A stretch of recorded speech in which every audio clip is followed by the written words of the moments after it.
আসসালামু আলাইকুম ওয়া রাহমাতুল্লাহি ওয়া বারাকাতুহু নাহমাদুহু ওয়া নুসাল্লি আলা রাসূলিহিল কারীম আম্মা বা'দু ফাআউযু বিল্লাহি মিনাশ শাইতানির রাজীম বিসমিল্লাহির রহমানির রহিম। রাসেল নামে এক ভাই প্রশ্ন করেছেন, শহীদ কারা? ইদানিং অনেকের মৃত্যুর পর তাদেরকে শহীদ বলে আখ্যা দেয়া হয়, ব্যাপারটি কতটুকু সঠিক বলবেন কি? প্রিয় ভাই, রাসেলের উত্তরে আমরা বলতে চাই যে এই পৃথিবীতে আল্লাহর দ্বীনকে বাস্তবায়ন করতে যে অথবা বিজয়ী করতে যে কাফেরদের বিরুদ্ধে সশস্ত্র সংগ্রামে যে মুমিন ব্যক্তি নিহত হয় তাকে শহীদ বলে। আমি আবারও বলছি, আল্লাহর জমিনে আল্লাহর দ্বীনকে বিজয়ী করতে যে কাফেরদের বিরুদ্ধে সশস্ত্র সংগ্রামে যে মুমিন ব্যক্তি নিহত হয় তাকে শহীদ বলা হয়। সহিহ বুখারীর বর্ণনায় এসছে যে সাহাবারা আল্লাহ রাসূল সাল্লাল্লাহু আলাইহি সাল্লামকে জিজ্ঞেস করেছিলেন যে, হে আল্লাহ রাসূল, কারা আল্লাহর রাস্তায় জিহাদ করছে এটা আমরা কিভাবে বুঝবো? তার উত্তরে আল্লাহর হাবিব সাল্লাল্লাহু আলাইহি ওয়াসাল্লাম বলেছিলেন, মান কাতালা লিতাকুনা কালিমাতুল্লাহি হিয়াল উলিয়া ফাহুয়া ফি সাবিলিল্লাহ। যে ব্যক্তি আল্লাহর দ্বীনকে, আল্লাহর বিধানকে কিংবা আল্লাহর আইনকে বাস্তবায়নের জন্য, আল্লাহর দ্বীনকে বিজয়ের জন্য যে সংগ্রাম করে যাচ্ছে সেই আল্লাহর রাস্তায় আছে।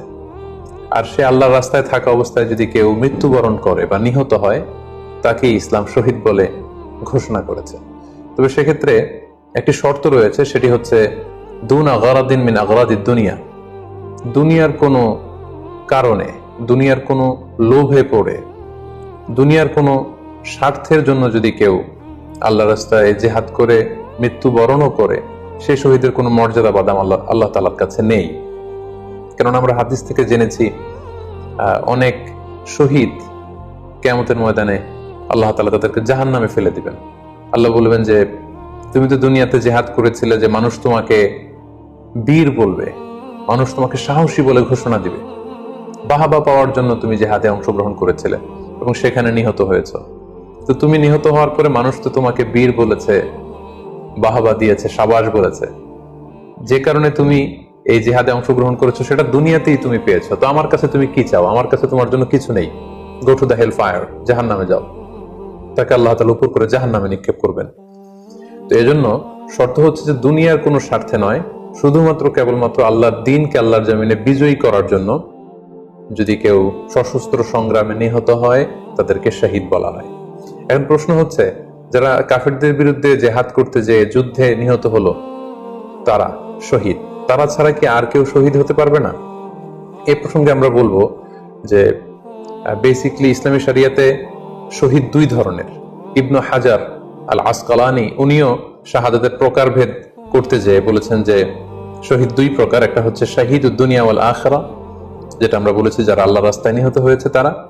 আরেকটা হচ্ছে শাহিদুল আখিরা, যারা দুনিয়াতে আল্লাহর রাস্তায় নিহত হয়নি কিন্তু পরকালে তারা শাহাদাতের মর্যাদা লাভে ধন্য হবে। প্রথম প্রকার হচ্ছে শাহিদুদ দুনিয়া ওয়াল আখিরা, যেটাকে আমরা বলি শাহাদাতে হাকিকি, মানে প্রকৃত শহীদ। এরাই হচ্ছে মূলত শহীদ। এদেরকে আল্লাহ তাআলা মৃত বলতে নিষেধ করেছেন। আল্লাহ তাআলা বলেছেন, ওয়ালা তাকুলু লিমান ইউকতালু ফি সাবিলিল্লাহি আমওয়াত বাল আহইয়া ওয়ালাকিন লা তাশউরুন। যারা আল্লাহর রাস্তায় জীবন দিয়ে নিহত হয়েছে তাদেরকে তোমরা মৃত বলো না, বরং তারা জীবিত। অন্য এক আয়াতে এসেছে, বাল আহইয়াউন ইনদা রাব্বিহিম ইউরযাকুন, তারা জীবিত এবং আল্লাহর কাছে তারা রিজিক প্রাপ্ত, আল্লাহ তাআলার পক্ষ থেকে তারা রিজিক প্রাপ্ত। তাদের মর্যাদা আল্লাহ তাআলার কাছে এত বেশি যে তাদেরকে নিহত হওয়ার পরে কোনো জানাজার আগে গোসল দিতে হয় না। তাদের রক্তাক্ত দেহটাকেই সরাসরি জানাজার পরে দাফন করে দিতে হয়, কেননা সেই ঝরঝরে রক্ত নিয়ে তারা সেদিন কিয়ামতের দিবসে আল্লাহ তাআলার দরবারে তারা হাজির হয়ে যাবে। এবং আমরা যদি কোরআনের দিকে তাকাই, কোরআন আমাদেরকে জানিয়েছে, আনা আমাল্লাহু আলাইহিম মিনান নাবিয়িন ওয়াস সিদ্দিকিন ওয়াশ শুহাদাই ওয়াস সালিহিন, মানে সবচেয়ে শ্রেষ্ঠ তাবাকা বা দারাজা হচ্ছে নবীদের দারাজা, নবীদের পরে হচ্ছে সিদ্দিকিনদের দারাজা, এবং সিদ্দিকিনদের পরেই যাদের মর্যাদা আল্লাহ তাআলার কাছে সবচাইতে বেশি তারা হচ্ছে শুহাদা। এজন্য প্রতিটি মুমিনের জীবনের আকাঙ্ক্ষা বা তামান্না থাকা উচিত তারা যেন শাহাদাতের মৃত্যু আল্লাহ তাআলার কাছে কামনা করে। এবং আমরা যদি সাহাবাদের জীবনের দিকে তাকাই তাহলে দেখবো ওনারা সবসময় আল্লাহ তাআলার কাছে শাহাদাতের মৃত্যু কামনা করতেন। সাইয়েদনা ওমর ফারুক রাদিয়াল্লাহু তাআলা আনহু আল্লাহ তাআলার কাছে সবসময় শাহাদাতের মৃত্যু চাইতেন। সহিহ বুখারীর বর্ণনায় এসেছে ওমর ফারুক রাদিয়াল্লাহু তাআলা আনহু দোয়া করতেন আর বলতেন, আল্লাহুম্মা রযুকনি শাহাদাতান ফি সাবিলিক ওয়াজআল মাউতি ফি বালাদি রাসূলিক, মানে হে আল্লাহ, আপনি আমাকে শাহাদাতের মৃত্যু নসিব করুন এবং আপনার প্রিয় হাবিবের এই শহর মদিনা শহরে আমার মৃত্যু আপনি নসিব করুন। এবং আমরা যদি ওমর ফারুকের জীবনের দিকে তাকাই তাহলে আমরা দেখব যে উনি শহীদী মৃত্যু লাভ করেছিলেন। একজন অ্যাসাসিনেটরের মাধ্যমে আত্মাইর আঘাতে তিনি শহীদ হয়েছিলেন এবং আল্লাহ রাসূল সাল্লাল্লাহু আলাইহি ওয়াসাল্লামের পাশে আবু বকর রাদিয়াল্লাহু তাআলা আনহু কবর, তার পাশেই কিন্তু ওমর ফারুকের কবর। তার মানে মদিনাতেই তিনি আল্লাহ রাসূল সাল্লাল্লাহু আলাইহি ওয়াসাল্লামের পাশে মৃত্যুবরণের পরে শোয়ার সৌভাগ্য তিনি অর্জন করেছেন। তাহলে এই আলোচনা থেকে আমরা বুঝলাম যে প্রকৃত শহীদ হচ্ছে যারা আল্লাহর রাস্তায় নিহত হয় এবং এর মর্যাদা আল্লাহ তাআলার কাছে অনেক বেশি। কিন্তু এই শাহাদাতে হাকিকি বা প্রকৃত শহীদ ছাড়াও আরো অনেক মৃত ব্যক্তিকে আল্লাহ রাসূল সাল্লাল্লাহু আলাইহি ওয়াসাল্লাম শহীদী মৃত্যুর সুসংবাদ দিয়েছেন। তারা জিহাদে অংশগ্রহণ করেনি, তারা কাফিরদের আঘাতে নিহত হয়নি, তারা প্রকৃত শহীদ নয়, কিন্তু কিয়ামতের দিন তারা শাহাদাতের মর্যাদা লাভ করবে। তারা কারা? এ ব্যাপারে আমরা সহিহ মুসলিমের একটি হাদিস এখানে উল্লেখ করতে চাই, যেখানে আল্লাহ রাসূল সাল্লাল্লাহু আলাইহি ওয়াসাল্লাম সাহাবাদেরকে জিজ্ঞেস করেছেন, মা তা'উদ্দুনা শাহিদা ফীকুম, ওহে সাহাবারা, তোমরা কাদেরকে শহীদ বলে মনে করো? সাহাবারা বললেন, যারা আল্লাহর রাস্তায় নিহত হয় তারা শহীদ। তখন আল্লাহ রাসূল সাল্লাল্লাহু আলাইহি ওয়াসাল্লাম বললেন, ইন্না শুহাদা উম্মতি ইদান লাকালিল, এরকম হলে তো আমার উম্মতের মধ্যে শহীদদের সংখ্যা একেবারে কম। যারা জিহাদের সুযোগ পাবে না, জিহাদের ময়দানে কাফিরদের বিরুদ্ধে সশস্ত্র সংগ্রাম করে যারা নিহত হওয়ার সুযোগ পাবে না, তাহলে তো তারা শহীদ হতে পারবে না। সাহাবারা এই কথা শুনে বললেন, ইয়া রাসূলুল্লাহ, তাহলে কারা শহীদ আপনি বলেন। তখন আল্লাহ রাসূল সাল্লাল্লাহু আলাইহি ওয়াসাল্লাম বললেন যে যারা আল্লাহর রাস্তায় নিহত হয় তারা তো শহীদ বটেই, পাশাপাশি ওমান মাতা ফি তাউনি ফাহুয়া শাহীদ, মহামারীতে যারা মারা যায় তারাও কিন্তু শহীদ। প্লেগ রোগে বা মহামারীতে, এই যে করোনা ভাইরাসের সময় যারা ঈমানের সাথে ইন্তেকাল করেছে তাদেরকেও আল্লাহ তাআলা শাহাদাতের মর্যাদা দান করবেন।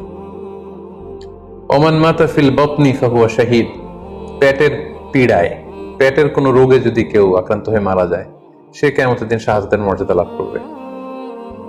ওয়াল গরিকু শাহীদ, পানিতে ডুবে যদি কেউ মারা যায় সেও শাহীদ। এভাবে অন্যান্য আরো অনেক হাদিসে, কোন হাদিসে 5 জন, কোন হাদিসে 7 জন, কোন হাদিসে আরো বেশি, এভাবে আরো অনেক ব্যক্তিকে আল্লাহ রাসূল সাল্লাল্লাহু আলাইহি ওয়াসাল্লাম শাহাদাতের মর্যাদা লাভে তারা কিয়ামতের দিন ধন্য হবে এই মর্মে তিনি আমাদেরকে জানিয়েছেন।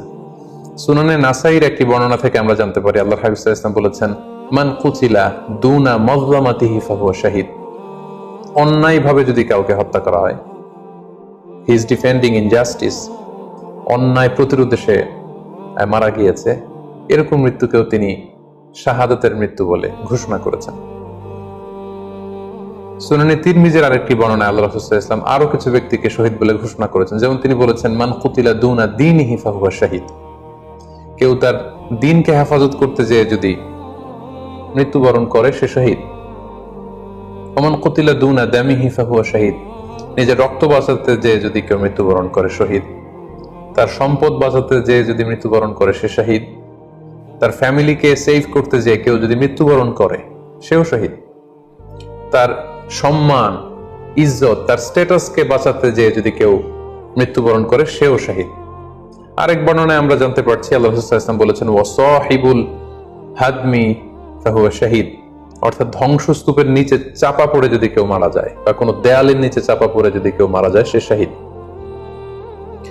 ও সাহিবু যাতিল জানবি শাহীদ, অর্থাৎ ফুসফুসের কোনো রোগে, লেটস সে লাং ক্যান্সারে যদি কেউ মারা যায়, ফুসফুসের কোনো ভয়ানক রোগে যদি কেউ মারা যায় সে শহীদ, শহীদের মর্যাদা পাবে। আল হারিকু শাহীদ, আগুনে পড়ে যদি কেউ মারা যায় সেও শহীদ। ওয়াল মারআতু তামুতু বিজুমইন শাহীদ, বাচ্চা পেটে ধারণ করেছে, অর্থাৎ গর্ভবতী মা যদি এই প্রেগন্যান্সির কারণে কিংবা বেবি ডেলিভারি করতে যেয়ে যদি মারা যায় সেও কিন্তু শহীদদের কাতারে দাঁড়াবে। এভাবে আমরা বিভিন্ন হাদিসের আলোকে এবং আল্লাহ রাসূল সাল্লাল্লাহু আলাইহি ওয়াসাল্লামের সুসংবাদ বাণীর আলোকে আমরা বুঝতে পারি যে আল্লাহর রাস্তায় যারা জিহাদ করে আল্লাহর দ্বীনকে বিজয়ী করতে যে মৃত্যুবরণ করেছে তারা হচ্ছে প্রকৃত শহীদ। তাদের মর্যাদা আল্লাহ তাআলার দরবারে অনেক অনেক বেশি। কিন্তু এই শহীদ ছাড়াও আরো অনেক ধরনের মৃত্যুকে আল্লাহর হাবিব সাল্লাল্লাহু আলাইহি ওয়াসাল্লাম শাহাদাতের মৃত্যুর সাথে ঘোষণা করেছেন। সো যারা জেহাদে মারা গেল তারাই শহীদ, বাকিদেরকে শহীদ বলা যাবে না, এই কথাটি ঠিক নয়। বরং আল্লাহ রাসূল সাল্লাল্লাহু আলাইহি ওয়াসাল্লাম নিজেই চেয়েছেন, তিনি বলেছেন যে তোমরা যদি শুধু এই এক শ্রেণীকে শহীদ বলো তাহলে তো আমার উম্মতের মধ্যে শহীদের সংখ্যা একেবারে কম। আর আমি চাই আমার উম্মতের মধ্যে থেকে অনেক সংখ্যক লোক এই শাহাদাতের দারাজা, এই মর্তবা, এই মর্যাদা লাভ করে ধন্য হোক। তাই আমরা যে কেউ একটি বর্ণনার কথা বললাম, এছাড়াও আরো অনেকগুলো বর্ণনা আছে।